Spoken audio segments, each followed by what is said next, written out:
Ćao svima, moje ime je Luka.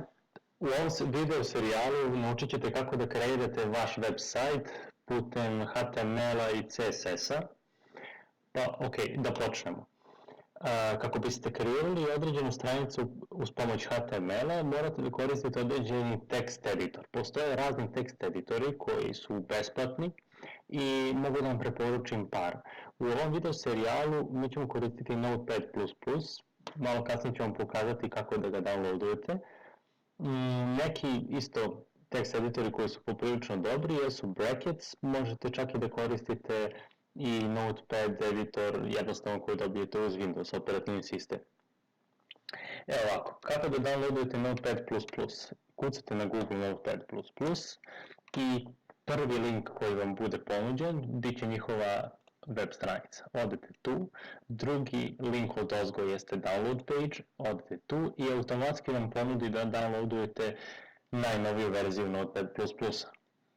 Kliknite ovo zeleno dugme, download, i jednostavno ovdje će vam biti ponuđeno gdje možete sačuvati tu instalaciju. Sačuvate gdje vam odgovara, ja obično na desktop to uradim i kasnije možete da obrišete kad instalirate. Ja neću sam downloadovati zato što već imam skinuto. I to je bilo to. Ok. Evo ovdje je instalacija, samo trenutno da uglasimo.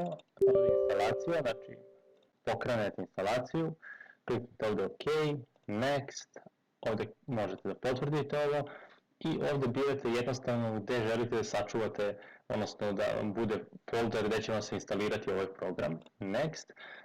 Ovdje ostavite sve kako jeste, kliknite Next, možete da izaberete ovdje da vam kreira ikonicu na desktopu, to je ovo, i ostalo ne morate ništa da dirate. I kliknite Install, brza instalacija, ja ne moram da ga instaliram jer već imam instalirano. I kad instalirate možete da počnete sa tutorialom. Upalite Notepad++, da obrišemo sve ovo i evo da zakreiramo novi dokument. Ok. Kad prvi put upalite Notepad++, ovo će vam biti radna površina. E sad, kako da kreirate vi vašu web stranicu? Prvo morate da znate da HTML radi određenim sa ključnim rečima, takozvanim tagovima. Svaki tag se sastoji iz određenih zagrada, u ovom slučaju to su znakovi manje od i veće od. Između pišete određene te ključne reči. Prvi HTML tag koji morate da znate jeste i sam HTML.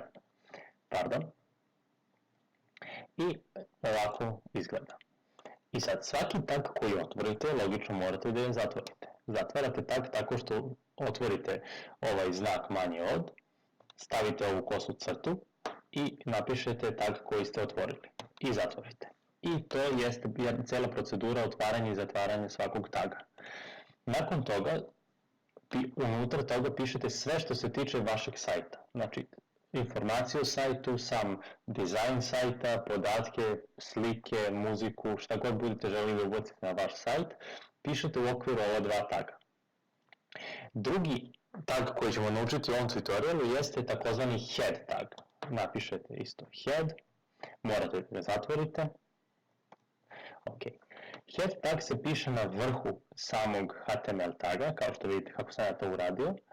I u okviru head taga pišete sve informacije što se tiču samog osobine, ajde kažemo što se tiču vašeg sajta, web stranice, kako hoćete.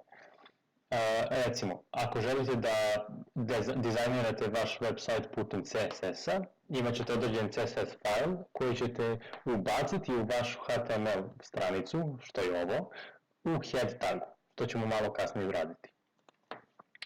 I treći tag koji ćemo naučiti u ovom tutorialu jeste body tag, koji je jako bitan tag i u okviru ovog taga vi pišete sve što će se vidljivo nalaziti na vašem sajtu. Na primjer, kao što smo već rekli, slike, muzika, tekst, mogu i hiperlinkovi koji ćemo malo kasnije naučiti, povezivanje sa drugim stranicama, vaši meni i tako dalje. I još jedna stvar koju ćete naučiti, jako bitna stvar, jeste kako da snimite ovaj file i kako da dobijete vašu HTML stranicu. Idete File i Save As i ovdje izaberete gdje želite da vam bude sačuvano, recimo desktop. E sad, način kako web programeri to rade prvu stranicu, svaka prva stranica, ajde kažemo, svakog web sajta se zove indeks. I kad se naziva indeks, vi znate da će to biti prva početna stranica koja će se automatski otvarati kad uđete na tu stranicu. Ok.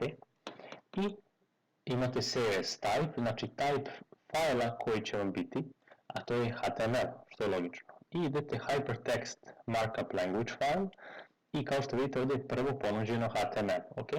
Kliknite na tu opciju i samo doda .html ekstenziju. Ok. I kliknite Save.